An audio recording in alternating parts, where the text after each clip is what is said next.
Hey everyone, Irit here with a new process video. I also have a new microphone and hopefully it's as good as it is supposed to be because I have a lot of great expectations for it. Or from it is more correctly. It's the blue Snowball microphone and it looks really cute. So that's already a plus for the superficial person that I am. Anyway, I am starting today. This is a mixed media video and I'm starting with this fantastic paper, like specialty paper that I've never seen such a thing. So this is from the Whimsical collection and it's just so much fun. So I think the way you can see there's a photo, I'm just showing you the colors that I'm using so I won't forget it. You see there's a photo of like a suggestion of how to use it and on the packaging. So this is from the Whimsical collection by Paige Evans.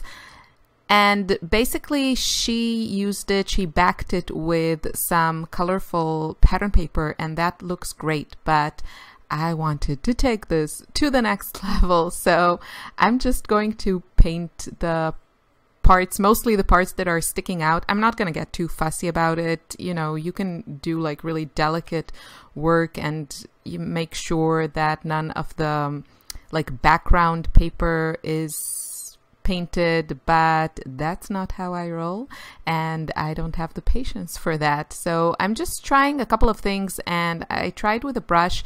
The good thing about a brush, you get nice control, but I like the more kind of watercolor stained, a little bit more messy look. So I quickly ditched that and then you'll see that coming. You can also see I'm using the packaging kind of as my palette and I sprayed some of the mists that we've gotten in past color kits. They're all from Shimmers. You don't need to have these. You can use any type of watercolor or mist that you have, or you know, ink. You can take like distress inks and rub them on a piece of packaging or some other non-absorbent surface, add a couple of sprays of water and you can do that too. So whatever you have on hand will work. Okay, so I tried the packaging technique, then I tried a piece of watercolor paper and the problem was that I didn't get, this was too out of control. So eventually I switched to this little sponge. Now this is like a sea foam sponge type of thing. You can find these on Amazon. I got mine from Jackson's Art Supplies in the UK. That's where I get most of my art supplies. Pretty sure you could use any type of sponge you have at home. Just the rounded shape gave me a little bit more control. So that's what I ended up going with. And I'm just painting around. I'm trying to, you know, for example, I started with the yellow, so I'm trying to get yellow kind of in a few different places on my page. And then I moved on to the pink and purple, and I'm trying to do that. You could also do more of like a rainbow thing if you wanted. So start at the top with one color and then gradually switch to other colors.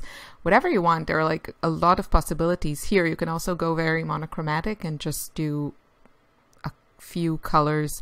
You don't have to get as colorful as I did, but if you know me, yeah, I need all the colors. All the rainbow colors.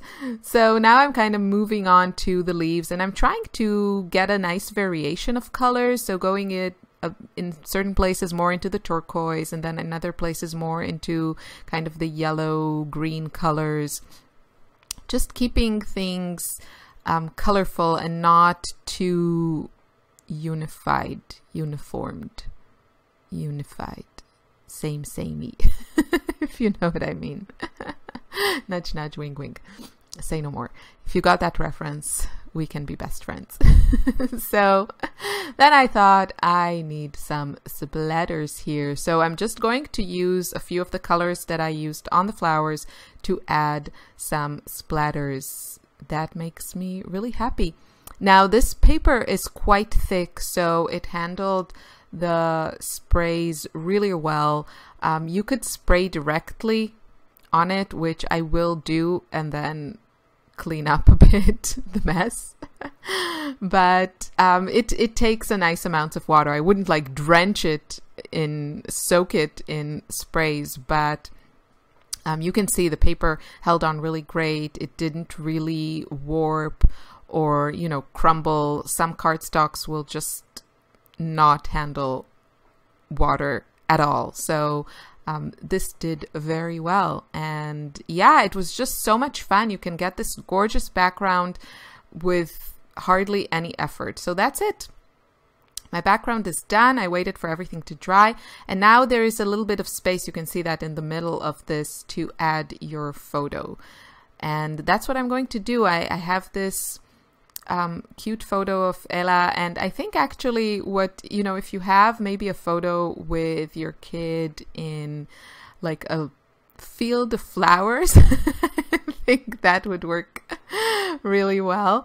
I'm just trying. The thing is that my Canon selfie died on me, and I'm trying to kind of hold off. I have a paper that I can use on my larger printer, so I'm just trying to use up stuff, trying to scrap photos that I've printed in the past before I go and buy a new one. I will eventually buy one because I love it and it's so convenient.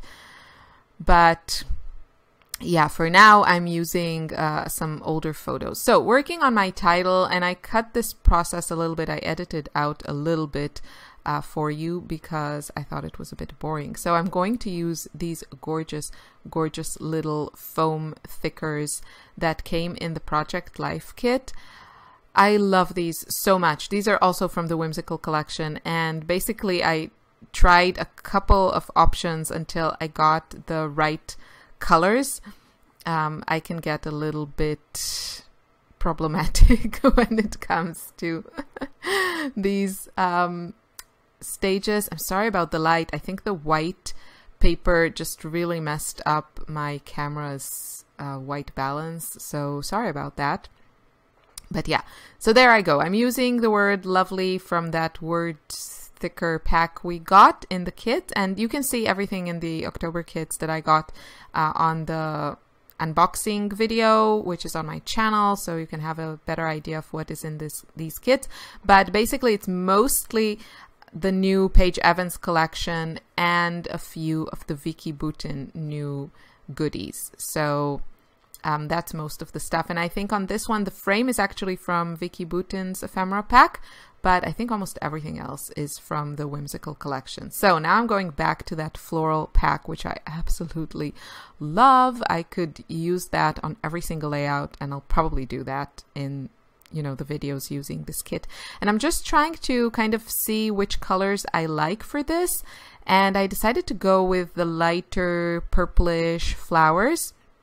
I felt that worked really well. I didn't want to take anything too dark because I feel like it is a little bit too dark for what I have, and I want my photo to be the most like dark and contrasting object on my layout so that your eye will go there. I want everything else to be kind of supporting roles and nothing really competing with my photo. So I'm going to sprinkle a few die cuts that have that more blue color. You can see I added one just below that pink butterfly next to the word lovely. So below it I added a blue flower, and then I'm going to add another blue flower in another place, and then some blue leaves in another place, and that will create, you guessed it, a visual triangle.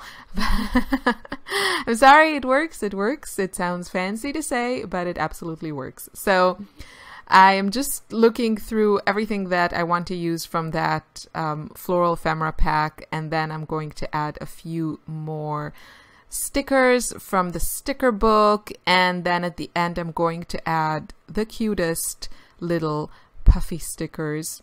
So adorable. I'm really sorry about the lighting. I don't know what was going on with my camera. My camera betrayed me.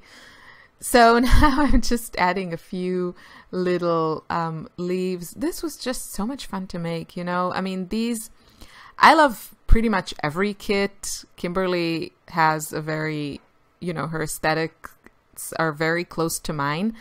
But every now and then there is a kit that is just so up my alley. And this is one of them. It's probably one of my favorites this year, just because of the colors, and it's just such happy colors and so colorful. I really do love having a variety of like that rainbow colors. And look at the screen now. I mean, all those flowers, and then also the sticker book on the left side. It's just, this collection is probably my favorite from the Paige Evans collections.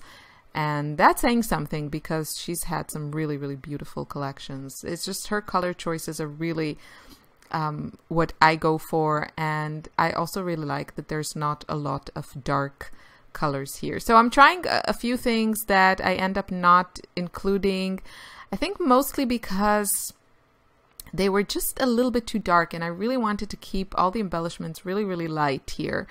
I just felt that it worked well, and you know, because it's so light, I think I can get away with the fact that this is a pretty busy page. I mean, there are like these flowers everywhere and all these colors, but because I kept things light and the background is white, I think it works. I forgot to mention that I backed this whole thing. You have to back it with something. I mean, you don't have to, but then it doesn't really work in your page protector, or it will show the back of the page you have on the other side. So I backed it with one of the pattern papers from the kit, obviously, that had this really subtle kind of cream and pink pattern to it. Really, really pretty. I feel it complements the page and kind of gives it a bit of depth and pattern, but it also kind of blends in, so it's not too distracting. And that's it. That's my finished page. I loved making this. This was just so much fun. I hope you feel inspired to try the same, and I wish you a wonderful day. Thank you so much for watching. Bye.